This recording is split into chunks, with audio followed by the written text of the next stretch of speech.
जो क्वेश्चन कर रहे थे उसमें अगर अपन अगला क्वेश्चन देखें, एक क्वेश्चन अपन कर चुके थे, नेक्स्ट क्वेश्चन क्या है वो देखिएगा।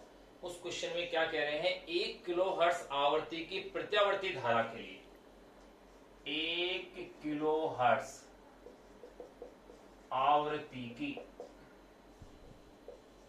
आवृत्ति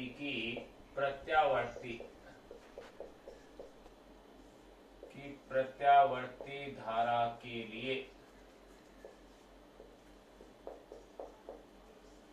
1 किलो हर्ट्ज आवृत्ति की प्रत्यावर्ती धारा के लिए 100 मिली हेनरी, 100 मिली हेनरी यानी एल की वैल्यू दी हुई है। 1 किलो हर्ट्ज आवृत्ति की प्रत्यावर्ती धारा के लिए 100 मिली हेनरी के प्रेरकत्व का, 100 मिली हेनरी के प्रेरकत्व का प्रतिघात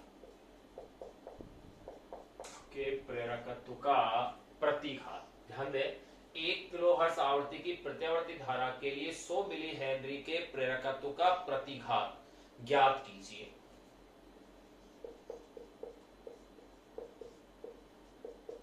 एक तो ये दिया हुआ यानी आवृत्ति आपको दे दी है और प्रेरक दे दिया। फिर साथ में इसी क्वेश्चन में कह रहे हैं यदि स्रोत की वोल्टता, यदि स्रोत की वोल्टता 6.28 वोल्ट, यदि स्रोत की वोल्टता 6.28 वोल्ट हो तो प्रेरकत्व में धारा का मान ज्ञात कीजिए। वोल्ट हो तो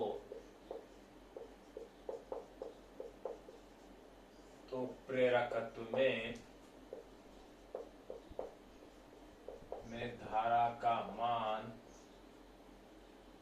ज्ञात कीजिए। तो देखिए एक ही क्वेश्चन में ये दो क्वेश्चन है, दो मान अपन से क्या करवा रहे हैं, ज्ञात करवा रहे हैं। एक तो ये प्रेरणिक प्रतिघात एक्सएल का मान ज्ञात करवा रहे हैं, एक ये प्रेरकत्व में धारा का मान भी अपन से क्या करवा रहे हैं, ज्ञात करवा रहे हैं। तो देखिएगा आपको क्या दिया हुआ है, 1 किलो हर्ट्ज की आवृत्ति यानी कि एफ, 1 किलो हर्ट्ज। अब देखिए किलो हर्ट्ज, 1 किलो का मीन्स 10 की घात 3 हर्ट्ज, ये लीजिए, ये आपको एफ दिया हुआ है और आपको एल भी दिया हुआ है 100 मिली हेनरी। 1 मिली का मतलब 10 की घात -3, भाई जहां पर भी मिली लग जाए, जैसे मिलीमीटर 10 की घात -3 मीटर, मिलीग्राम 10 की घात -3 ग्राम, मिली हेनरी 10 की घात -3 हेनरी, तो ये हो गया है आपके पास 10 की घात -1 हेनरी। फिर आपको क्या दिया हुआ है, स्रोत की वोल्टता। देखो जो वोल्टता दी हुई होती है उसको हमेशा वर्ग माध्य मूल मान अपन लेते हैं, तो यानी VRMS जो दी हुई है वो है 6.28 वोल्ट। फिर अब ये क्या क्या पूछ रहे हैं, देखिए नंबर 1, पहले अपन को ज्ञात करना है प्रेरकत्व का प्रतिघात। एक तो ज्ञात करना है प्रतिघात और एक ज्ञात करना है धारा का मान।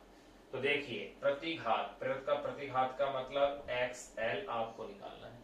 XL का फॉर्मूला ये है, XL = ω/L होता है। फिर आप इसी में आगे देखिए ओमेगा का मीन्स क्या है, 2πfL, ये लीजिए, सीधा फॉर्मूले में वैल्यूज पुट करनी है आपको।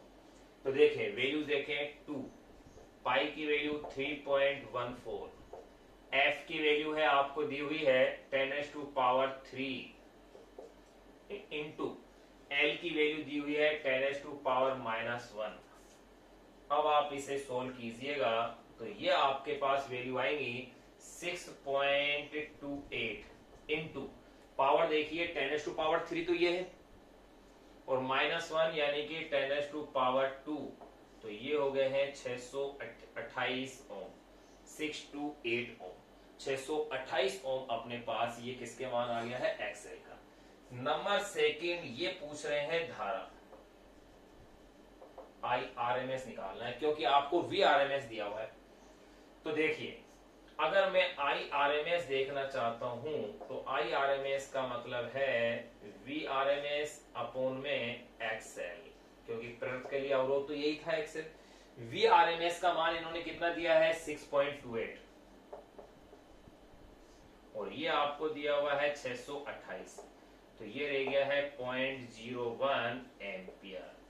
ये इतनी उसके अंदर की आ गई, धारा आ गई। ये अपन ने नेक्स्ट क्वेश्चन और सोल्व कर लिया। अब इससे आगे के क्वेश्चन की अपन बात करें तो देखिए अगला क्वेश्चन क्या है। इजी क्वेश्चन था।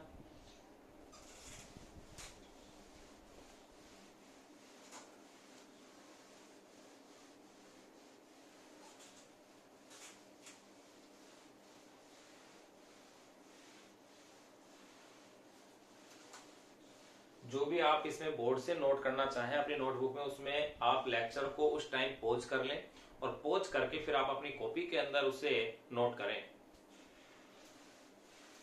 रोक करके उस लेक्चर को। वहां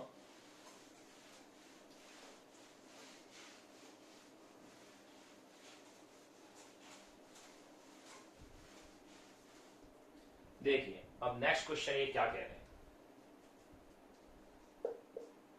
अगला क्वेश्चन ये कह रहे हैं एक कुंडली का प्रेरकत्व 1 हेनरी है। एक कुंडली का प्रेरकत्व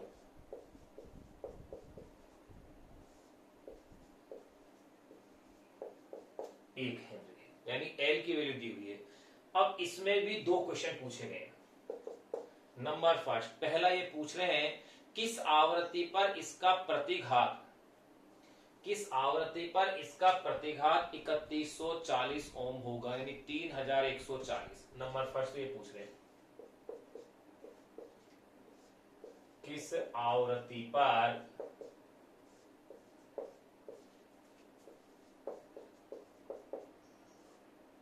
इसका प्रतिघात 3140 ओम होगा। एक तो ये पूछा गया। फिर इसी में सेकंड पार्ट जो पूछ रहे हैं ये, यानी आवृत्ति ज्ञात करनी है। फिर सेकंड क्या पूछ रहे हैं, एक संधारित्र की धारिता क्या होनी चाहिए। एक संधारित्र की धारिता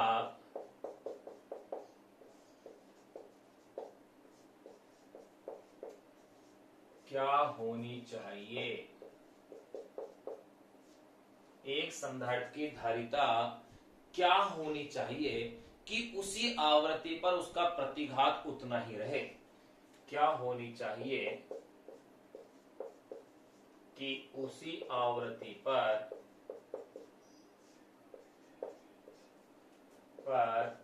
उसका प्रतिघात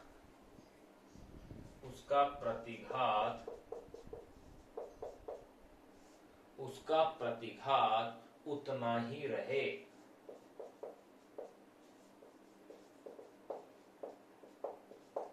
अब देखो संधारित्र की धारिता क्या होनी चाहिए कि उसकी आवृत्ति पर, उसी आवृत्ति पर उसका प्रतिघात उतना ही रहे, यानी कि प्रतिघात, धारितीय प्रतिघात प्रेरणिक प्रतिघात के क्या हो, बराबर हो।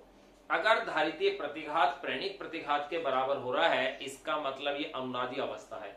अर्थात अनुनादी अवस्था होने पर अपन को इसमें जो ज्ञात करना है वो ज्ञात करना है संधारित्र की धारिता का मान। एक ही क्वेश्चन में दो क्वेश्चन हैं जिनको कि अपन अब सोल्व कर रहे हैं। देखिए क्वेश्चन में क्या क्या दिया हुआ है, पहले वो चीज लिखेंगे आप, और वही तरीका होता है क्वेश्चन हल करने का। आपको क्या क्या है वो देखो। एक कुंडली का प्रेरकत्व यानी L इजिकल टू आपको दिया हुआ है 1 हेनरी, ये आपको दे रखा है। अब नंबर फर्स्ट, किस आवृत्ति पर, यानी कि आवृत्ति F का मान निकालना है अपन, और आपको XL दिया हुआ है, इसका प्रतिघात 3140 ओम है, XL का मान ये दिया हुआ है। तो देखिए आप अच्छी भली भांति जानते हैं कि XL is equal to omega L होता है, और ओमेगा इजिकल टू क्या होता है, 2 पाई FL।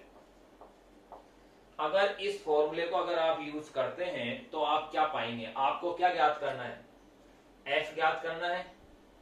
तो देखें F इज इक्वल टू क्या बन जाएगा, XL अपॉन में 2πL। ये लो, XL का मान दिया हुआ है 3140, 2 पाई का मान 3.14, L का मान 1 दिया हुआ है।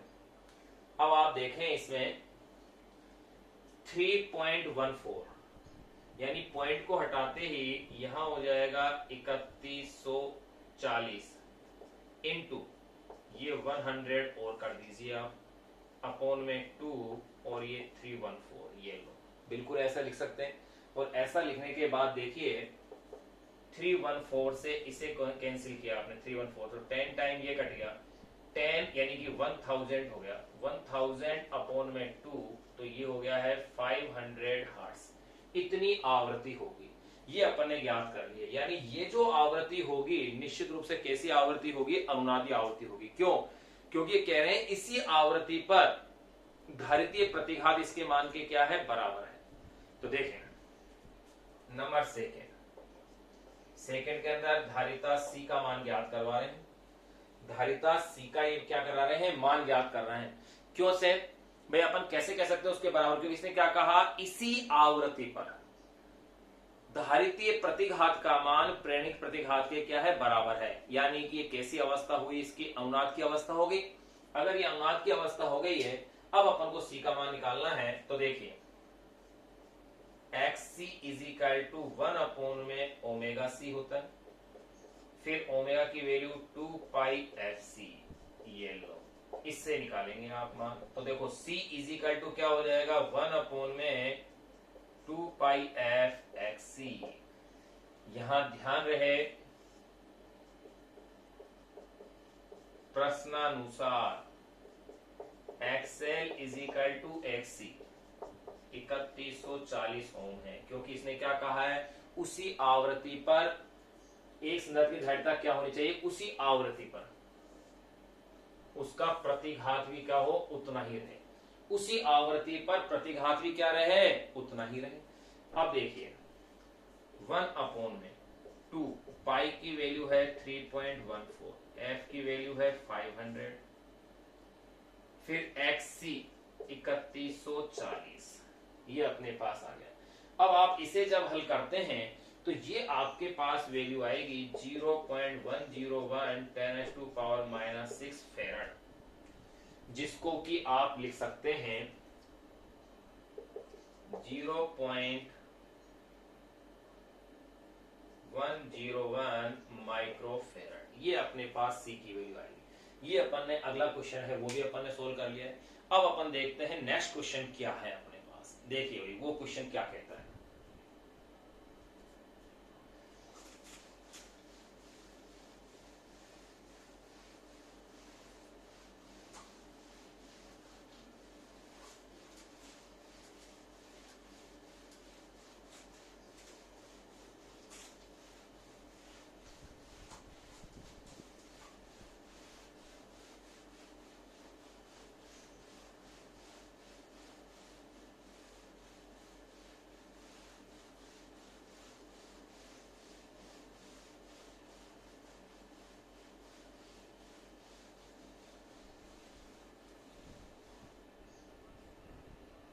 देखो नेक्स्ट क्वेश्चन में ये क्या कह रहे हैं,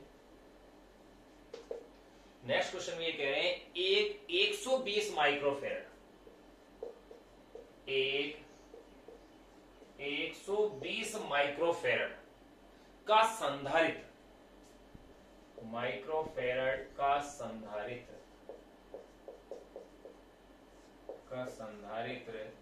50 हर्ट्ज, कितनी आवृत्ति दी हुई है, 50 हर्ट्ज के स्रोत से जुड़ा है।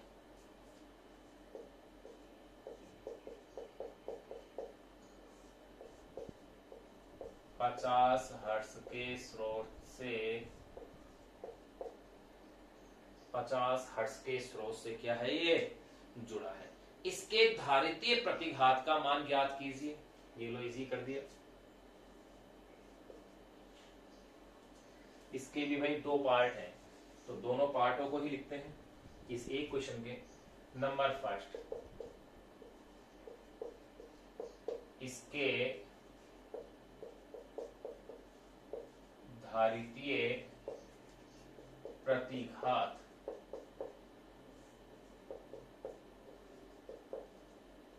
का मान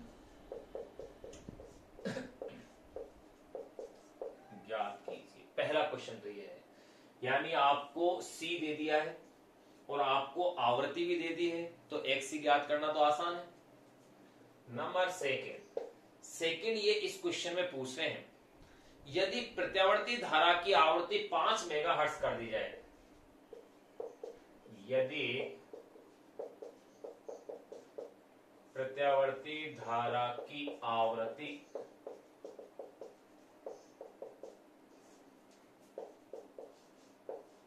5 मेगाहर्ट्ज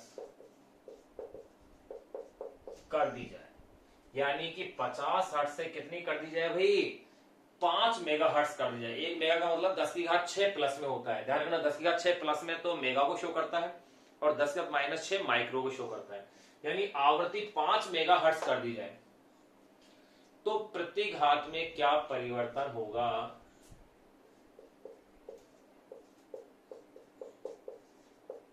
तो प्रतिघात में क्या परिवर्तन होगा।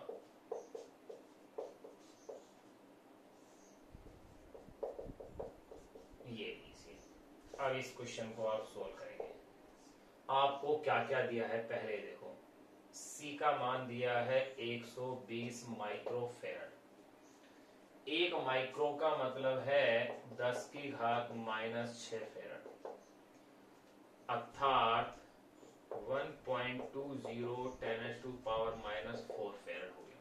F का मीन्स यह फेरड है, और आवृत्ति भी आपको दी हुई है F = 50 हर्ट्ज।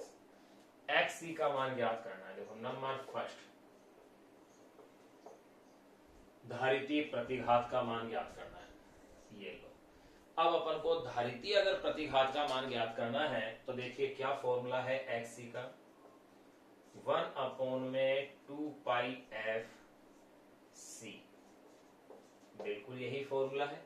अगर यही फॉर्मूला है तो इस फॉर्मूले में केवल आपको वैल्यूज पुट करनी है। तो देखिए वैल्यू जब आप इसमें पुट करेंगे, 2 पाई की वैल्यू 3.14, F की वैल्यू 50, 1.20 10⁻⁻⁴। अब आप इसकी कैलकुलेशन कीजिएगा। जब आप इसकी कैलकुलेशन करेंगे तो आपके पास ये वैल्यू आएगी 26.54 ओम। इतना इसका धारितीय प्रतिघात आएगा। अब देखिए, अब आगे क्या कह रहे हैं, प्रतिघात में क्या परिवर्तन होगा अगर इसकी आवृत्ति कितनी कर दी जाए, 5 मेगाहर्ट्ज। तो ध्यान रहे 5 मेगाहर्ट्ज पर कितना हो जाएगा, यानी इसकी पावर में चेंज आ जाएगा भाई। ये 50 की जगह कितना हो रहा है, 5 × 10 की घात 6 हो रहा है, यानी किसका चेंज आएगा, पावर का। तो अब देखिएगा नंबर सेकेंड, F = 5 मेगाहर्ट्ज, यानी 5 × 10 की घात 6 हर्ट्ज होने पर अगर इतने हर्ट्ज अगर आवृत्ति हो जाती है तो देखो प्रतिघात का मान तो कम होगा, क्योंकि आवृत्ति के व्युत्पन्नपाती है ये, यानी आवृत्ति बढ़ रही है, इसका मतलब धारितीय प्रतिघात का मान क्या होगा, घटेगा। तो ये घटेगा कितना हो जाएगा, वो देखिए मैंने ले लिया कि वो XC डैश है, तो ये हो जाएगा 1/2 पाई की वैल्यू 3.14, ये लो, F की वैल्यू 5 × 10⁻⁶, C की वैल्यू 1.20 10⁻⁻⁴। जब अपन इसे हल कर लेंगे तो ये आएगा 2.654 इंटू पावर चेंज हो जाएगी भाई, और ये पावर हो जाएगी 10⁻⁻⁴ ओम, इतनी हो जाएगी। यानी अब क्वेश्चन का आंसर दो तरीके से लिखा जा सकता है कि प्रतिघात में क्या परिवर्तन होगा। तो एक तो आंसर अपन ये कह सकते हैं कि इसका धारितीय प्रतिघात 26.54 ओम से बदलकर 2.654 इंटू 10⁻⁴ ओम हो जाएगा। एक ये पूछ ले कि इनका अंतर निकालो, तो अंतर भी निकाला जा सकता है, इसमें दिक्कत नहीं है। तो लेकिन अपन तो आंसर इस तरह से लिखेंगे जैसा बुक में लिखा हुआ था, यानी प्रतिघात कम होकर के 2.654 इंटू 10⁻⁴ ओम हो जाएगा। तो अपन यो कह सकते हैं अतः आवृत्ति 50 हर्ट्ज से 5 मेगाहर्ट्ज करने पर, अतः आवृत्ति 50 हर्ट्ज से 5 मेगाहर्ट्ज करने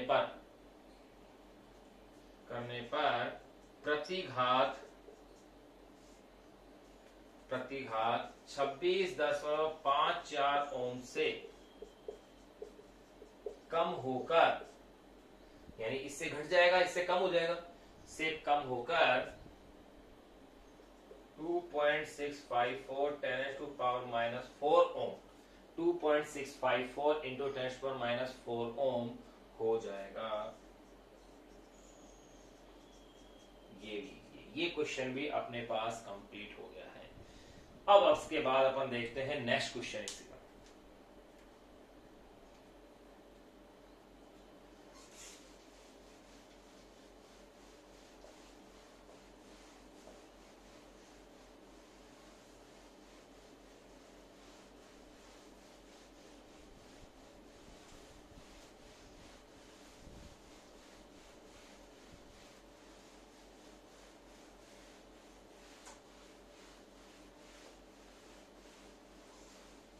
देखो भाई, अगर फॉर्मूले याद हैं और उनको अप्लाई करना आपको आ रहा है तो न्यूमेरिकल्स बहुत इजी है। इन पर आधारित आंकिक प्रश्नों के जो एग्जाम्पल दिए हुए हैं उनको आप जरूर सोल्व करके देखें। जो सोल्व क्वेश्चन दे रखे हैं उनको सोल्व करके देखें, क्योंकि अच्छे क्वेश्चन दिए हुए हैं।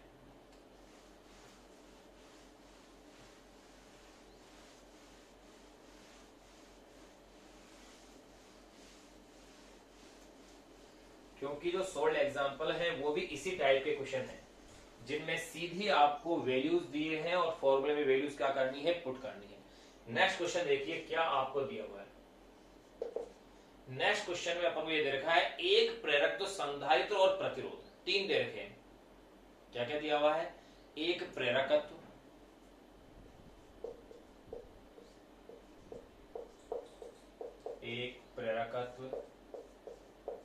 कोमा संधारित्र वे प्रतिरोध।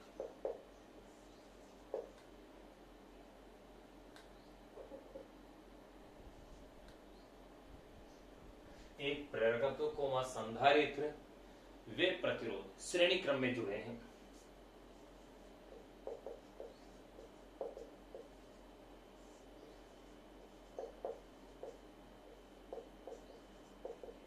श्रेणी क्रम में जुड़े हैं। यदि अब इन तीनों के मान दिए हुए, यदि L इज इक्वल टू, पहले प्रेरक तो है तो देखो L की जो वैल्यू दी गई है अपन को वो है 0.1 हेनरी। यदि L is equal to 0.1 henry, फिर उसके बाद है C is equal to 20 microfarad, वे R इज इक्वल टू, यानी प्रतिरोध का जो मान है वो है 10 ohm. R is equal to कितना हो, 10 ओम हो तो किस आवृत्ति पर परिपथ अनुनादित होगा। 10 ओम हो तो किस आवृत्ति पर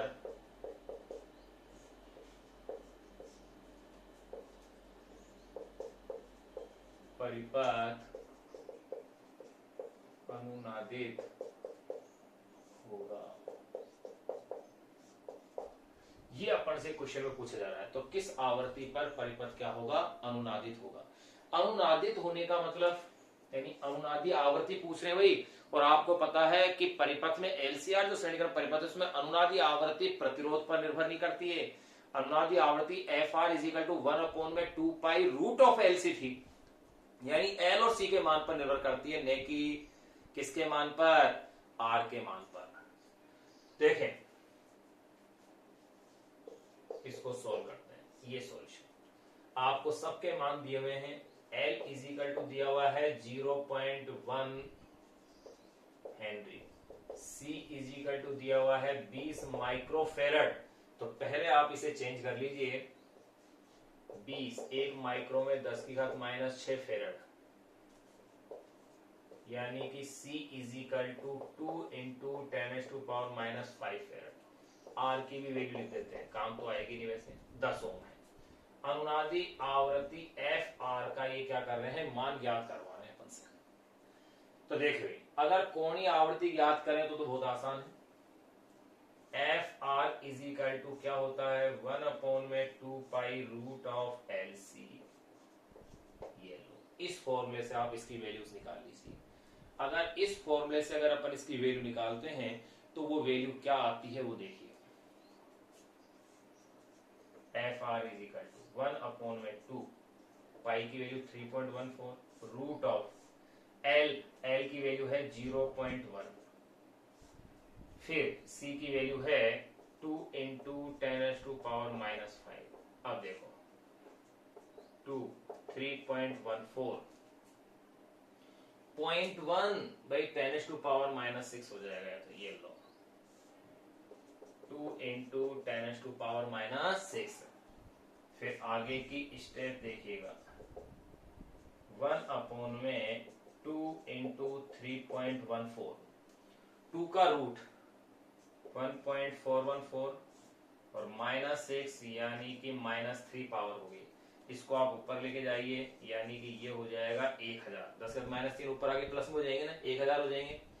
नीचे मेरे पास जो रह गया है वो देखो 2 इंटू 3.14 1.414।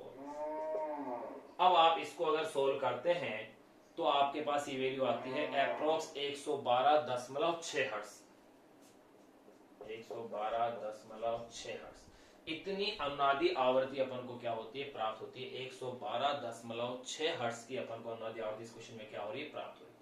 तो देखो एक क्वेश्चन अपने पास ये सोल्व हो गया। अब अपन बात करते हैं नेक्स्ट क्वेश्चन की। अगला क्वेश्चन क्या है,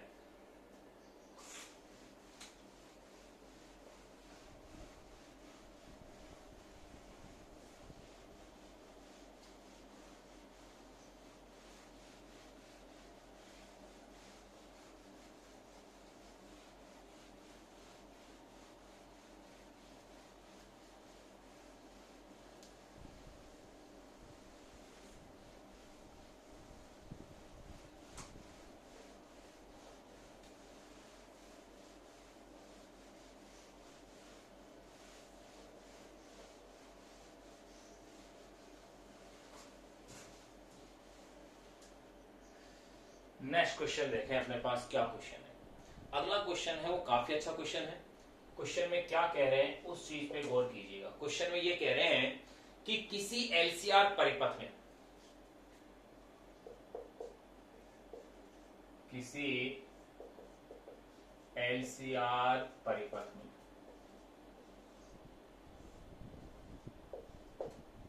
किसी एलसीआर परिपथ में 10 मिली हेनरी का प्रेरकत्व, यानी एल की वैल्यू दी हुई है 10 मिली हेनरी का प्रेरकत्व,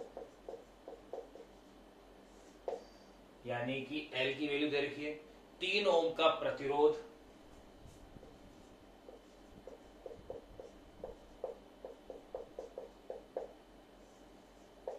ओम का प्रतिरोध तथा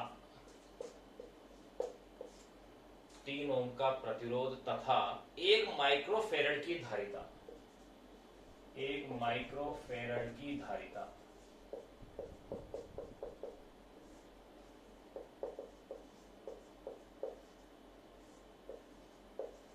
श्रेणी क्रम में 15 यानी कि 15 कोस ओमेगा टी के स्रोत से जुड़े हैं।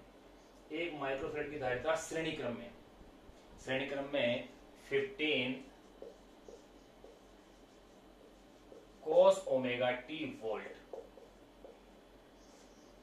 कितना है वही ध्यान रखना, 15 कोस ओमेगा टी वोल्ट के स्रोत से जुड़े हैं, वोल्ट के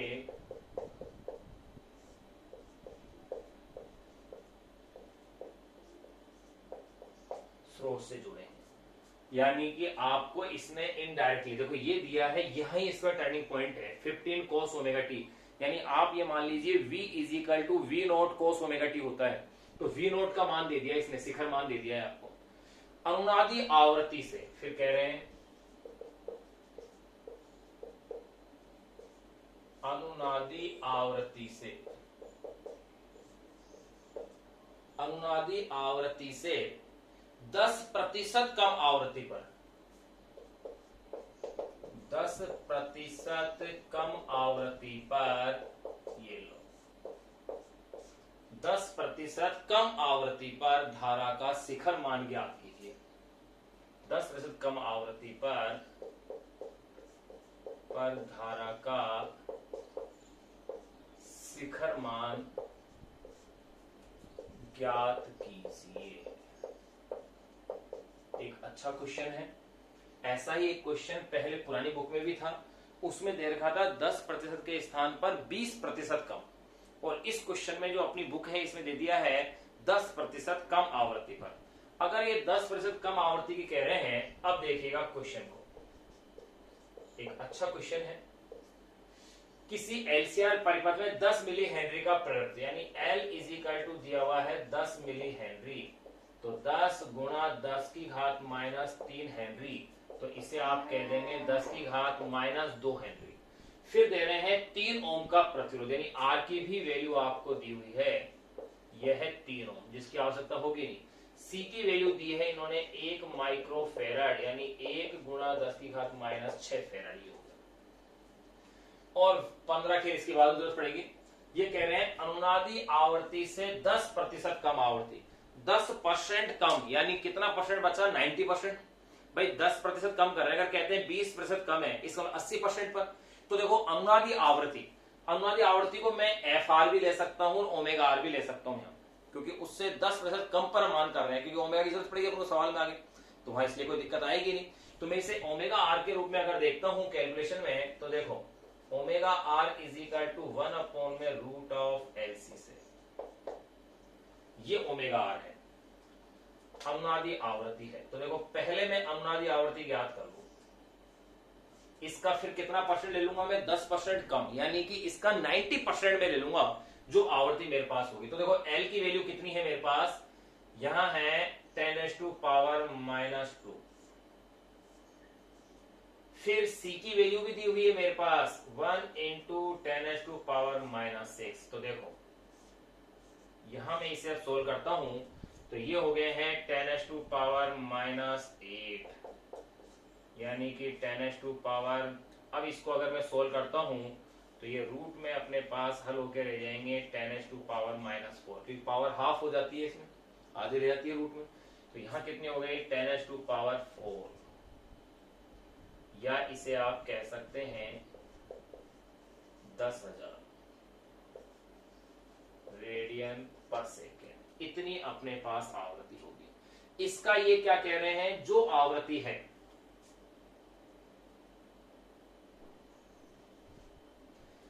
अब अपने पास जो आवृत्ति ओमेगा होगी वो इस ओमेगा R का कितना है? 90%, क्योंकि 10% कम कह रहे हैं अनुनादी आवृत्ति का। अनुनादी आवृत्ति का 10% कम, यानी कि जो आवृत्ति है वो अनुनादी आवृत्ति का कितना है? 90%, अर्थात omega is equal to omega R का 90% is equal to omega R कितना है? ये लो 10,000, इसका 90% का मतलब 90/100। तो देखिए क्या वैल्यूज आती हैं, 1 0 से 1 0 कैंसिल, फिर 1 0 से 1 0 कैंसिल, 9000 रेडियन पर सेकेंड। ये अपने पास इतनी आवृत्ति आ गई है। किसकी वैल्यू आ गई है भाई? ये ओमेगा की आ गई है, यानी इतना अपन को इसने ओमेगा दे दिया है। आप इससे एफ भी निकाल सकते हो, किसमें? ओमेगा में 2 पाई का भाग दे दो, यानी 6.28 से अगर अपन इसे डिवाइड कर दें तो आपके पास एफ भी आ जाएगा, लेकिन उसकी जरूरत पड़ नहीं रही है अपन को। तो धारा का शिखर मान ज्ञात कीजिए। ओमेगा आपके पास है, बिल्कुल कोई दिक्कत नहीं है। अगर ओमेगा आपके पास है, धारा का शिखर मान पूछ रहे हैं, और एक चीज और, आपको 15 कोस ओमेगा टी, यानी कि वोल्टा का शिखर मान दे दिया है 15 वोल्ट। अगर वोल्टा का शिखर मान 15 वोल्ट है और आपसे अगर धारा पूछ रहे हैं, तो ये लो अपने लिए तो आसान हो गया, क्योंकि केवल अब अपन को धारा ज्ञात करने का मतलब है वोल्टा बटे अवरोध, और एलसीआर परिपथ में अवरोध के रूप में क्या होता है? प्रतिबाधा, यानी जेड और z is equal to root of r square plus XL minus XC का होल स्क्वायर, उससे अब आप z का मान निकाल लीजिए। तो अब देखिए पहले अपन z ज्ञात करेंगे, z is equal to root of r square plus XL minus XC का whole square is equal to, फिर आप आगे देखें आर स्क्वायर, आर की वैल्यू आपको दी हुई है, एक्सएल का मीन्स है ओमेगा एल और एक्सी का मतलब है 1 में ओमेगा सी। ये लो, इससे आपको किसका मान निकालना है, जेड का। अब देखो यानी प्रतिबाधा ज्ञात करनी है, सारी वैल्यूज पुट कर रहा हूं मैं। आर 3 दिया हुआ है, 3 का कीजिए आप स्क्वायर, ये लो 9 हो जाना है। ओमेगा कितना मान दिया हुआ है, 9 इंटू 10⁻³ भाई 9000 का मतलब क्या है, 9 इंटू 10⁻³। एल कितना दिया हुआ है देखो 10⁻⁻², फिर -1 में ओमेगा का मतलब 9 इंटू 10⁻³ इंटू, फिर सी का मान देखो 1 इंटू 10⁻⁻6 और ये होल स्क्वायर। कैलकुलेशन की जा सकती है, बिल्कुल की जा सकती है, इजीली संख्या है। अगर इसको जब अपन सोल्व कर लेते हैं तो यहां जो अपने पास जेड की जो वैल्यू आती है वो आती है 21.32 ओम, 21.32 ओम। यहां अपने पास ये जेड की वैल्यू आएगी, इसे सोल्व कर सकते हैं आप। अगर ये जेड की वैल्यू अपने पास आ गई है तो अब आपसे पूछ क्या रहे हैं, धारा का शिखर मान पूछ रहे हैं। आपके पास जेड आपके पास आ गया है और वोल्टा का शिखर मान 15 यहां से आ गया है। तो अब देखिए, अब इस क्वेश्चन को अपन सोल्व कर डालते हैं।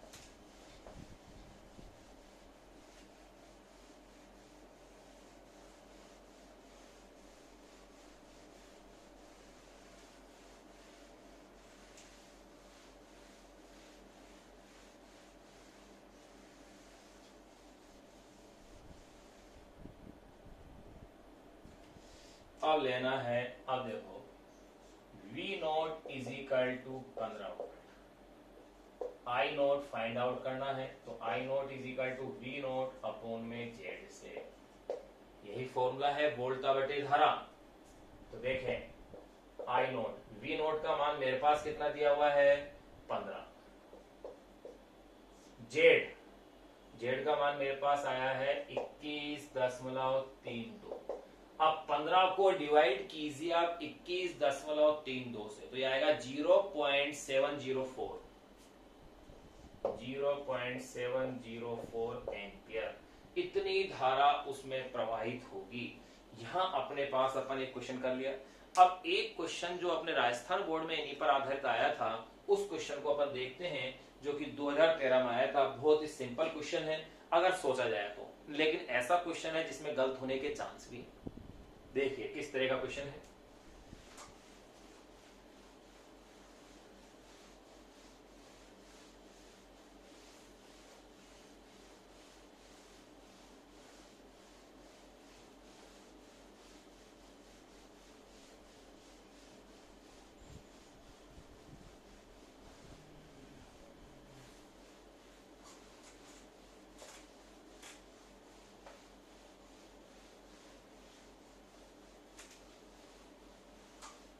देखिए नेक्स्ट जो मैं क्वेश्चन करा रहा हूं वो अपने राजस्थान बोर्ड एग्जाम 2013 में आया हुआ क्वेश्चन है।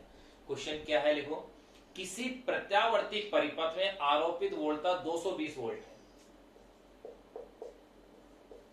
किसी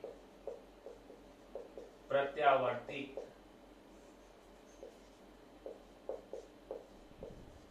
परिपथ में आरोपित वोल्टता 220 वोल्ट है। ये क्वेश्चन कह रहे हैं किसी प्रत्यावर्ती परिपथ, राजस्थान बोर्ड 2013 में आया हुआ क्वेश्चन में, एक ही क्वेश्चन में दो चीजें पूछी गई हैं। किसी प्रत्यावर्ती परिपथ में आरोपित वोल्टता 220 वोल्ट है यदि, अब आपको मान दिए हैं, यदि R इज इक्वल टू 8 हो, R का मान तो दिया हुआ है 8 हो, XL is equal to XC 6 ohm, यानी एक्सएल और एक्ससी दोनों का मान 6 ओम है।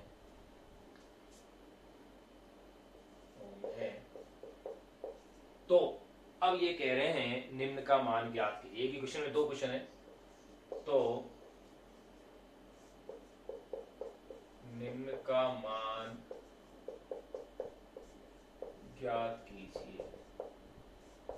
अब अपन को मान ज्ञात करना है, तो देखिए नंबर फर्स्ट, सबसे पहले वोल्टा का वर्ग माध्य मूल मान पूछ रहे हैं। वोल्टता का वर्ग माध्य मूल मान, ये ज्ञात करना है। फिर ज्ञात करना है नंबर सेकेंड, परिपथ की प्रतिबाधा को।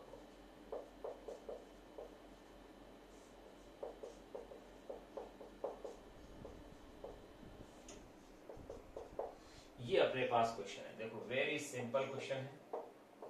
नंबर फर्स्ट, ध्यान रहे इस क्वेश्चन को करने में गलती कम हो जाती है। इस क्वेश्चन में आंसर ही क्वेश्चन में दिया हुआ है भाई, जो आरोपित वोल्टता होती है वही तो वर्ग माध्य मूल मान होता है।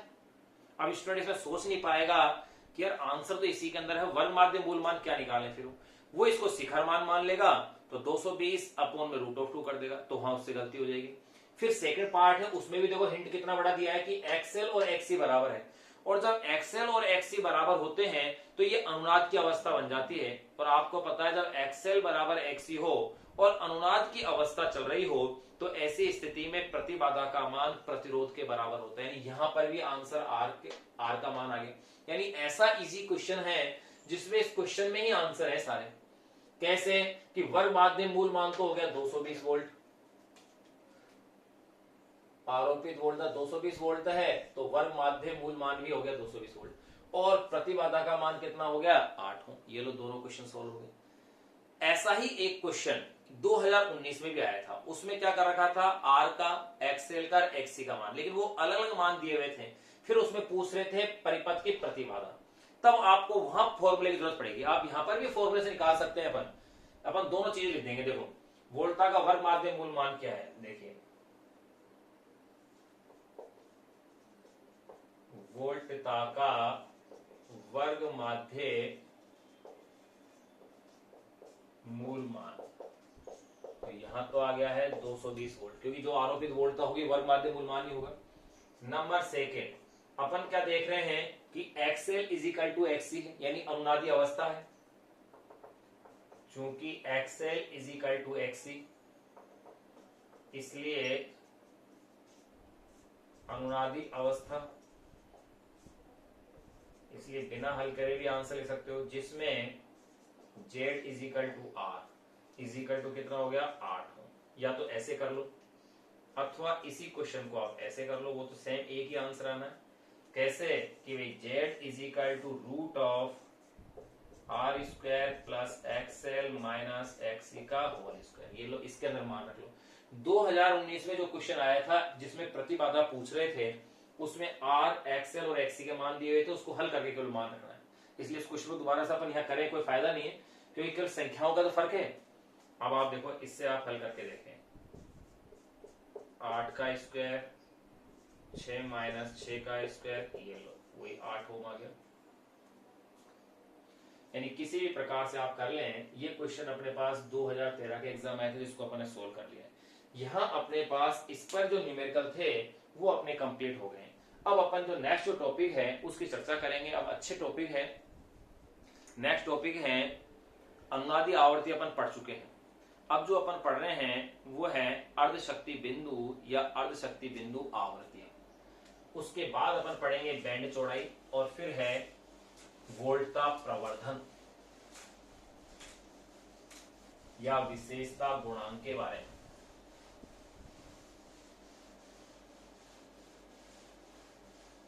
जो अपन ने एलसीआर परिपथ पढ़ा था उस पर जो बेस क्वेश्चन थे जो अपन ने कर लिए हैं।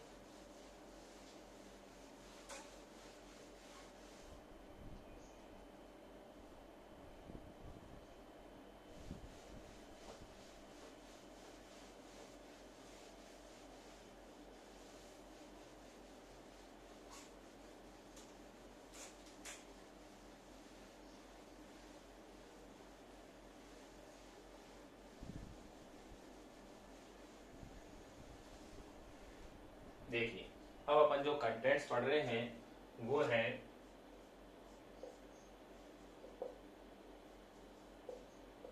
अर्ध शक्ति बिंदु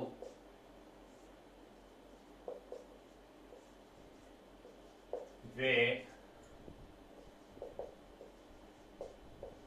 अर्ध शक्ति बिंदु आवर्ती।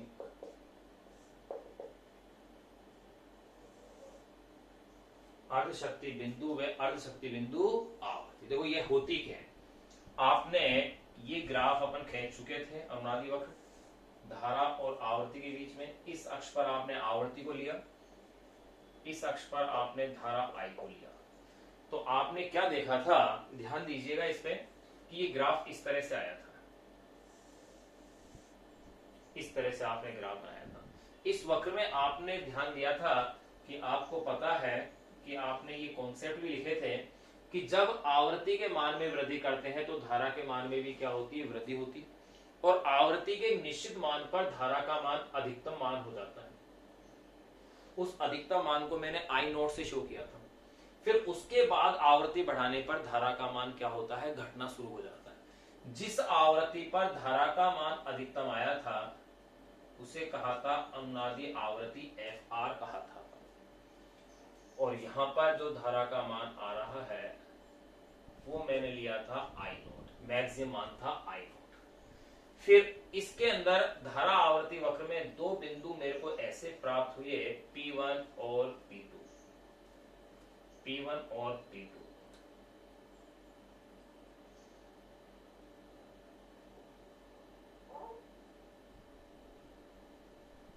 जहां पर धारा का मान अधिकतम मान का 1/√2 गुना था।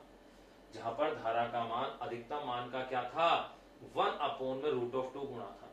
इन बिंदुओं P1 और P2 को कहा गया अर्ध शक्ति बिंदु। इन P1 P2 को क्या कहा गया, अर्ध शक्ति बिंदु। और इनके संगत जो आवृत्ति अपन को प्राप्त हो रही थी उस आवृत्ति को कहा था अर्ध शक्ति बिंदु आवृत्ति। तो देखिए इनके संगत आवृत्तियां कौन कौन सी आ रही हैं, ये आ रही हैं।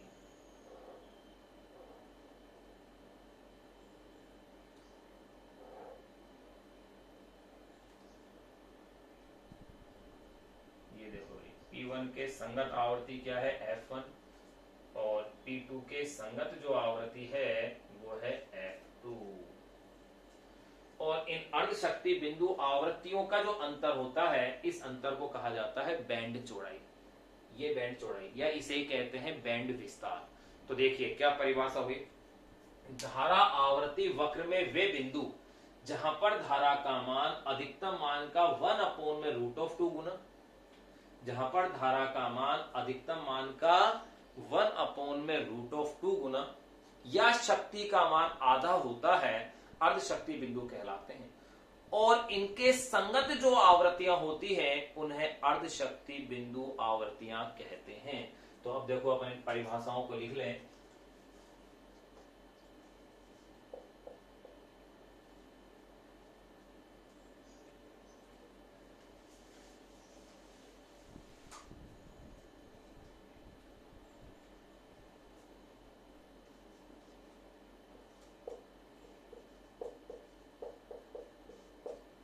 प्रत्यावर्ती धारा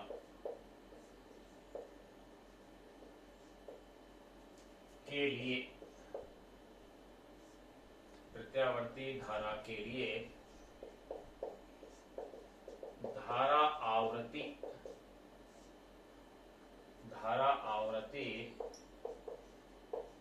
वक्र में वे बिंदु, प्रत्यावर्ती धारा के लिए धारा आवृत्ति वक्र में, धारा आवृत्ति वक्र में वे बिंदु जहां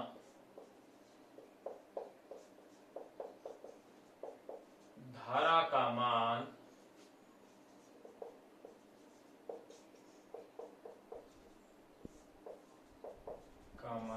अधिकतम मान का 1/√2 गुना, जहां धारा का मान अधिकतम मान का 1/√2 गुना या शक्ति का मान या शक्ति का मान आधा होता है, या शक्ति का मान क्या होता है, आधा होता है। अर्ध शक्ति बिंदु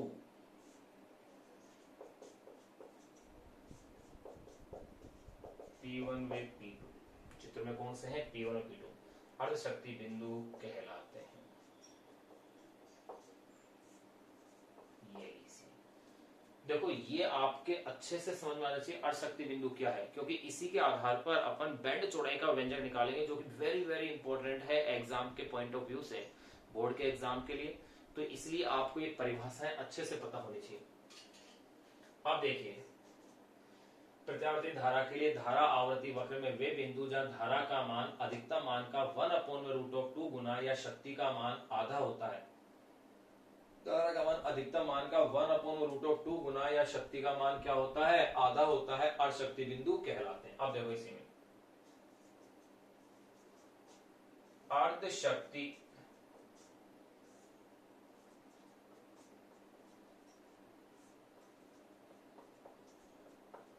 बिंदुओं के संगत आवृत्तियां, अर्ध शक्ति बिंदुओं के संगत आवृत्तियां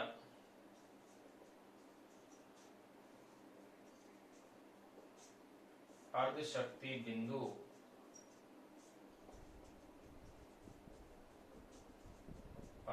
बिंदु आवृत्तियां यानी कि F1 व F2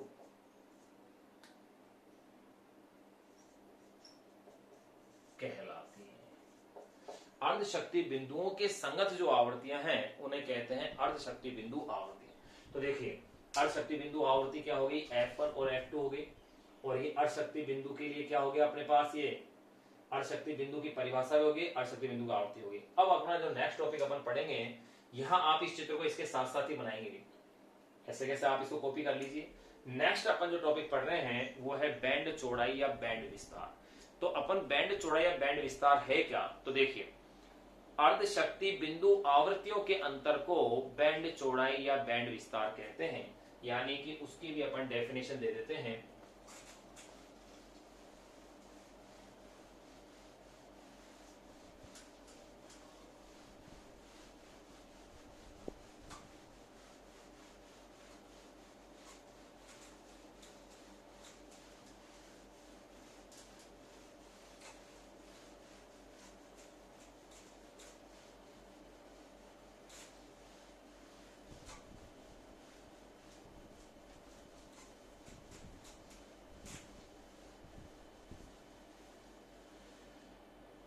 देखिए, नेक्स्ट जो टॉपिक अपन पढ़ रहे हैं वो है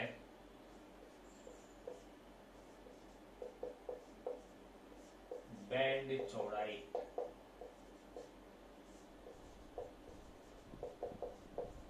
वे बैंड चौड़ाई का व्यंजक। इंपॉर्टेंट टॉपिक है बोर्ड के एग्जाम के पॉइंट ऑफ व्यू से। देखो, बैंड चौड़ाई है क्या, इसी चित्र में आप वापस से बनाएंगे। ये इनका जो अंतर होगा अर्ध शक्ति बिंदु आवर्ती अंतर, इसे मैं शो कर रहा हूं डेल्टा एफ से। ये जो डेल्टा एफ है यही क्या कहलाएगा, बैंड चौड़ाई या बैंड विस्तार कहलाएगा। ये चित्र आपको वापस से बनाना भी, जब ये टॉपिक पढ़े अपन, ये चित्र उसमें अपन ने बना लिया कि अर्ध शक्ति बिंदु आवर्तियां क्या है, वहां आपने इस चित्र को बनाया है, फिर इसको फिर वापस से दोबारा आप इसमें बनाएंगे, क्योंकि यहां अपन इसमें डेल्टा एफ को और एक्स्ट्रा शो कर रहे हैं, वहां शो नहीं कर रहे थे। तो देखो, बैंड चौड़ाई में बैंड विस्तार है क्या, तो परिभाषा में क्या होगी, अर्ध शक्ति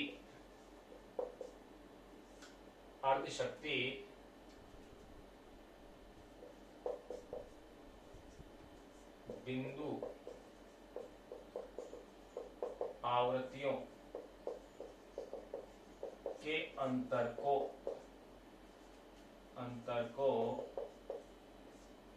बैंड चौड़ाई या बैंड विस्तार डेल्टा एफ कहते अर्धशक्ति बिंदु आवर्तियों के अंतर को बैंड चौड़ाई या बैंड विस्तार डेल्टा एफ कहते हैं। अतः